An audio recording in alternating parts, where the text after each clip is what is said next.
Hello नमस्कार दोस्तों, मैं मनोज शर्मा एक बार फिर से आप सभी का स्वागत करता हूं मेरे आज के इस वीडियो में। इसमें लिखा गया है कि in figure sides QP and RQ of triangle PQR are produced to point S and T respectively. आप देख सकते हो यहाँ पर कि QP को S तक प्रोड्यूस किया गया है और QR को T तक प्रोड्यूस किया गया है। आगे कहा गया आपसे कि एंगल SPR 135 डिग्री है, SPR 135 डिग्री है एंड एंगल PQT 110 डिग्री है। PQT 110 फाइंड करना है आपको PRQ यानी कि आपको एंगल 2 फाइंड करना है। अब आपको यहां पे आप देखना कि गिवन में आपको SPR और PQT दे रखा है, आपको फाइंड करना ये। सबसे पहले आप सॉल्यूशन में आप देखेंगे कि PQT प्लस एंगल PQR ये और ये आपके लीनियर पेयर बना रहे हैं, तो इनका सम 180 डिग्री के बराबर होगा। अब 110 इस तरफ आके माइनस हो गया तो एंगल 1 की वैल्यू आपको पता चल गई 70 डिग्री। इक्वेशन फर्स्ट आ गई आपकी। साथ ही साथ आप देख सकते हो SPR बराबर होगा एंगल 1 प्लस एंगल 2 के।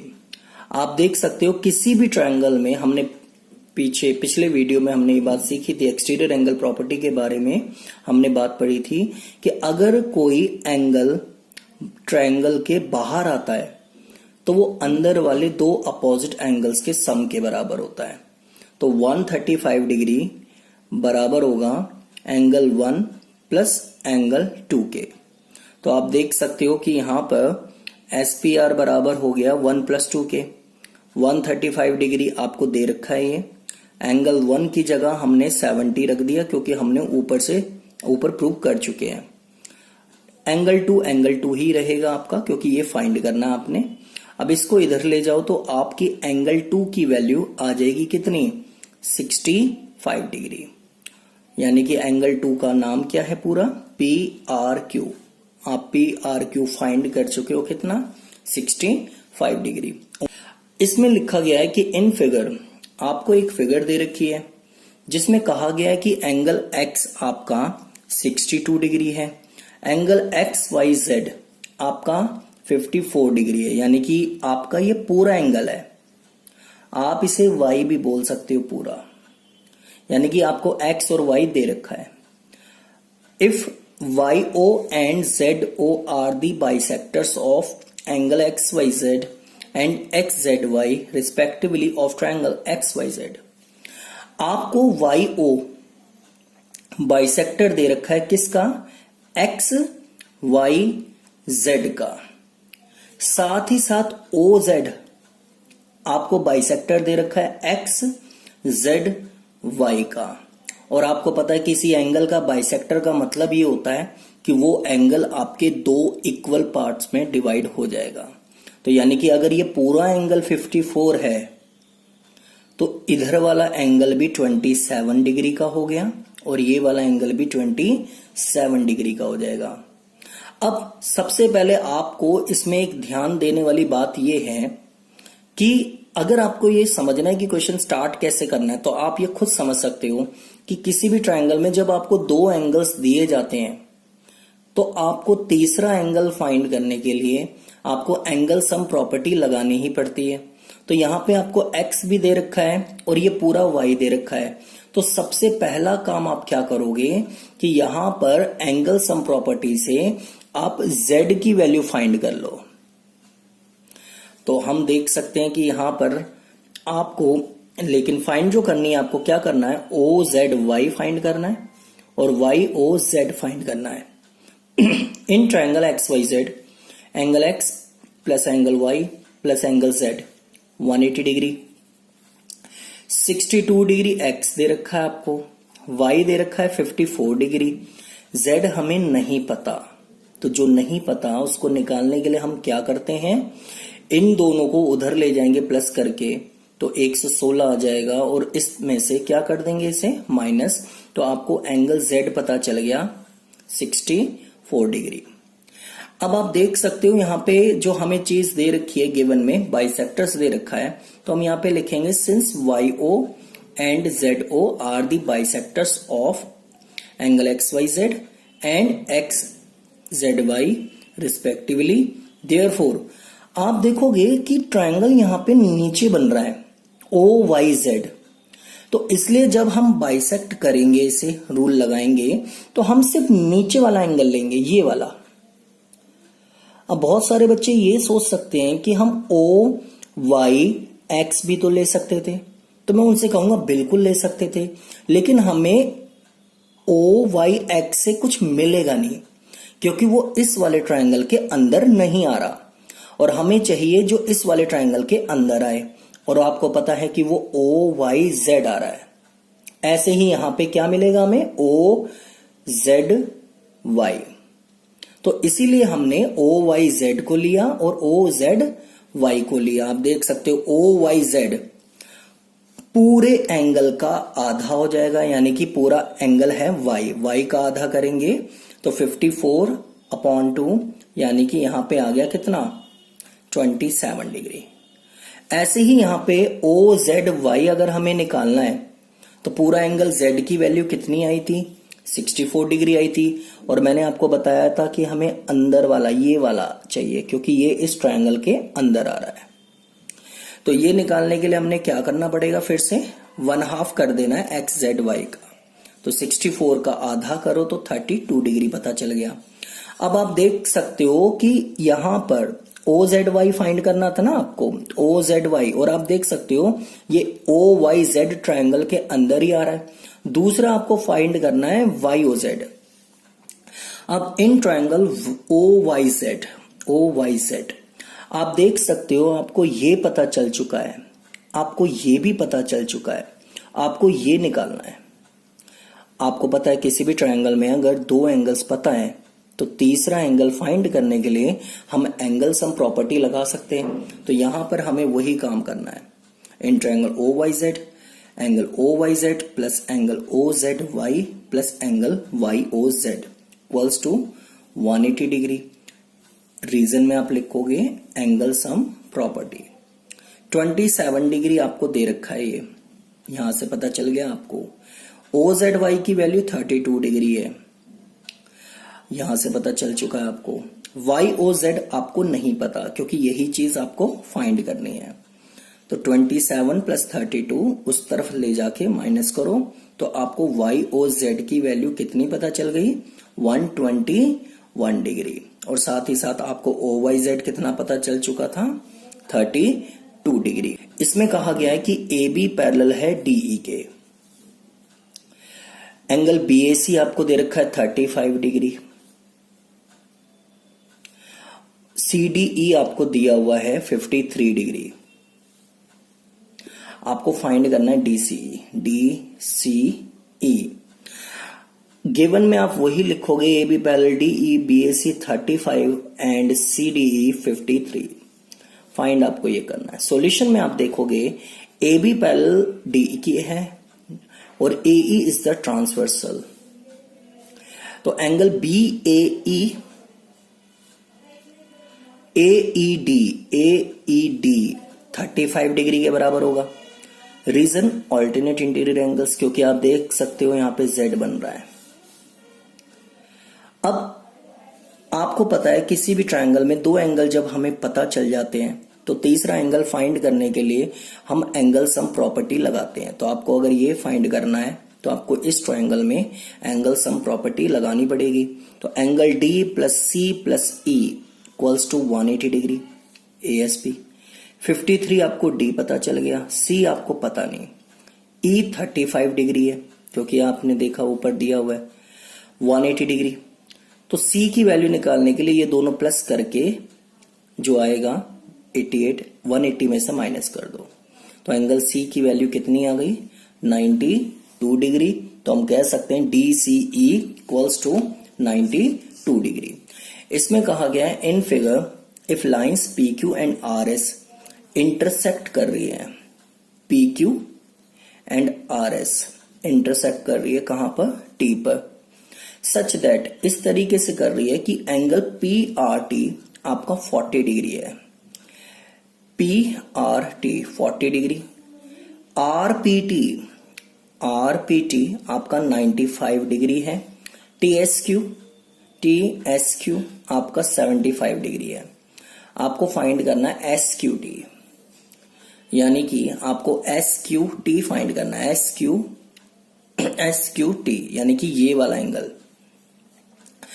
अब आप देख सकते हो, सबसे पहले इधर देखेंगे हम, ये एक ट्रायंगल बनता हुआ आपको नजर आ रहा है और इसमें दो एंगल्स आपको पता है। तो आपको ये भी पता है कि इसमें ये वाला एंगल फाइंड करने के लिए हम एंगल सम प्रॉपर्टी लगा सकते हैं। तो in triangle P R T angle P plus R plus T equals to 180 degree. तो 95 degree plus 40 degree plus T 180 degree आ गया। तो एंगल टी की वैल्यू आपकी कितनी आ गई? 45 डिग्री। अब आप देख सकते हो कि आपकी एंगल टी की वैल्यू 45 डिग्री आ चुकी है। अब यही वैल्यू आपके 1 के भी बराबर होगी, क्योंकि ये वर्टिकली अपोजिट एंगल्स हैं।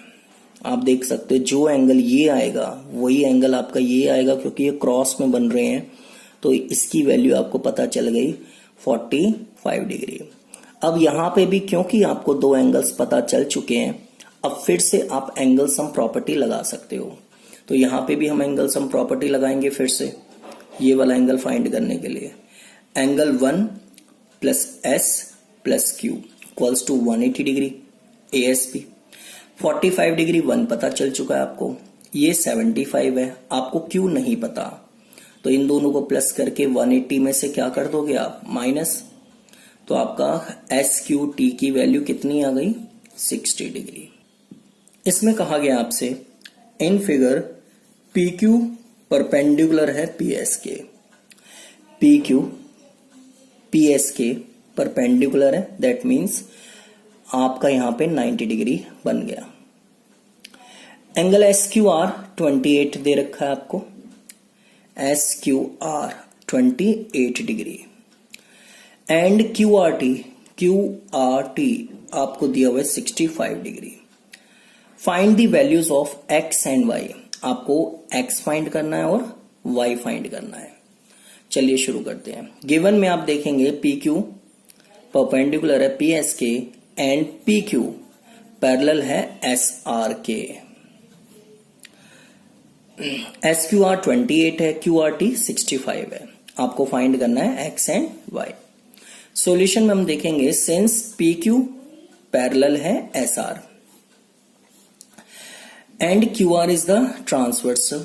क्यू आर आपका क्या है? ट्रांसवर्सल है। तो आप देख सकते हो एंगल पी क्यू आर यानी कि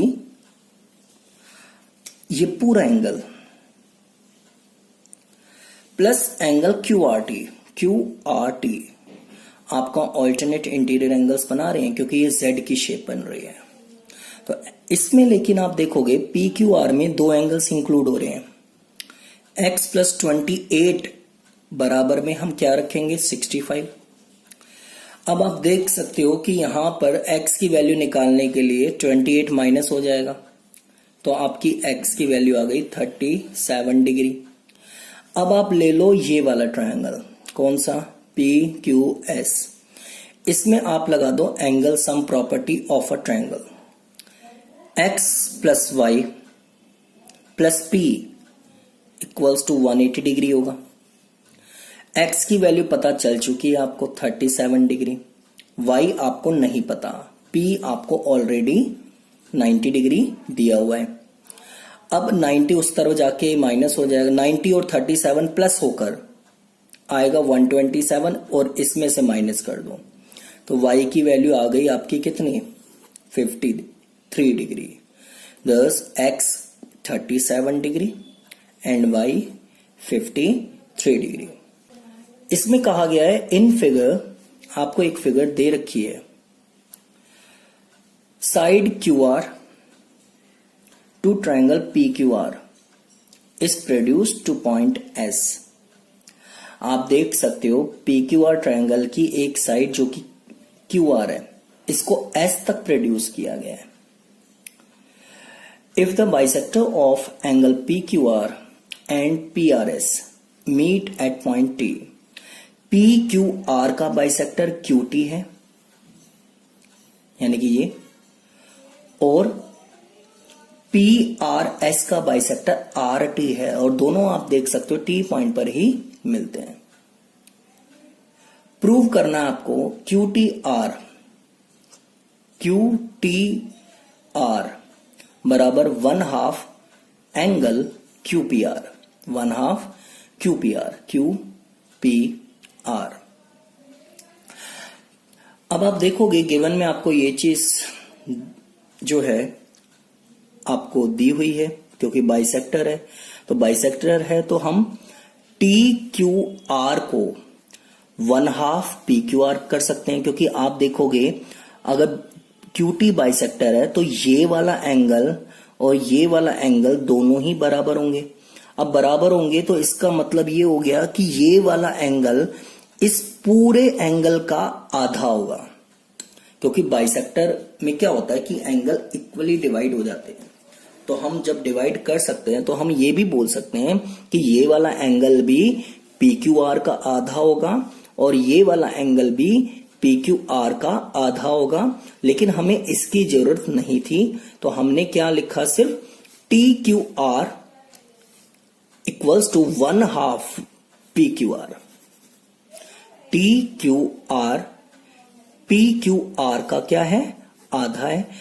इसी तरीके से यहां पर आप देख सकते हो कि यहां पर ये बाइसेक्टर है, तो इसका मतलब ये वाला एंगल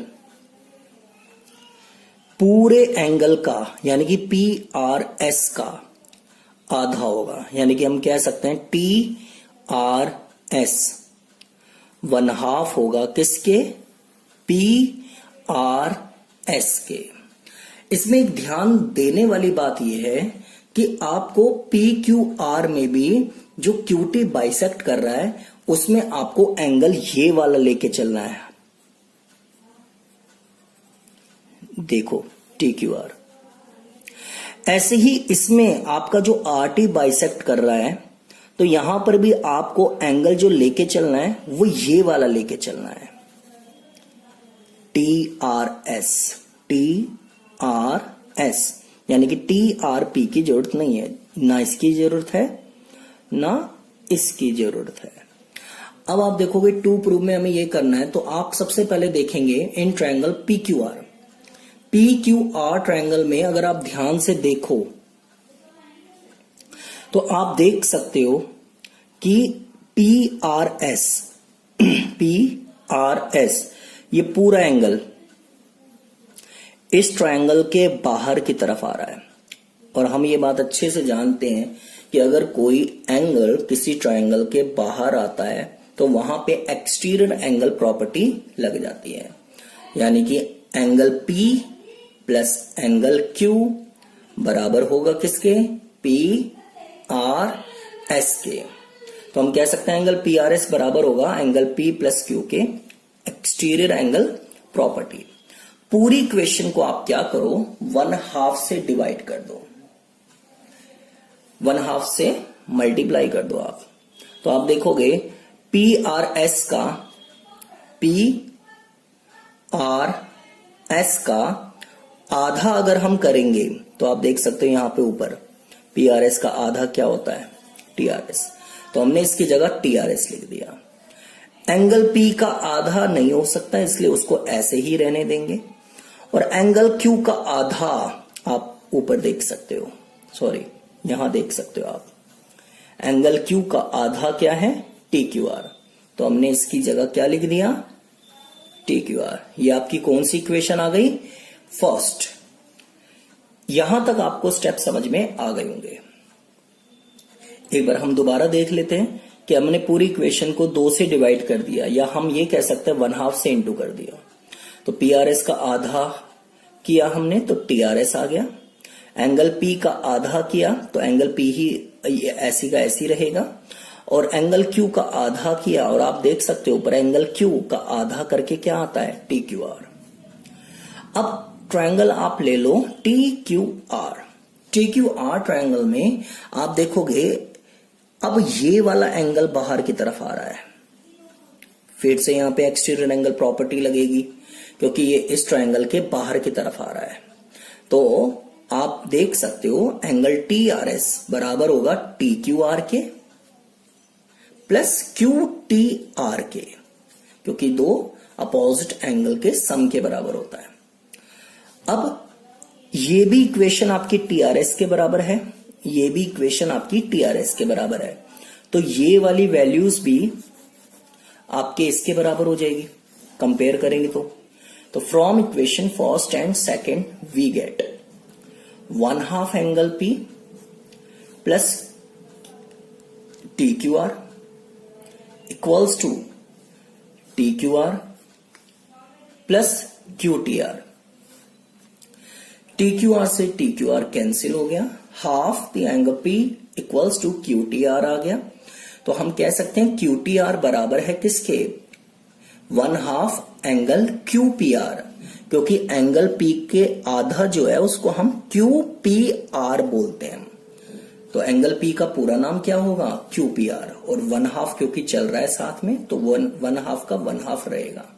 तो हम क्या कह सकते हैं कि क्यू टी आर हम प्रूव कर चुके हैं किसके, half the angle Q P R, और आपको यही चीज प्रूव करनी थी।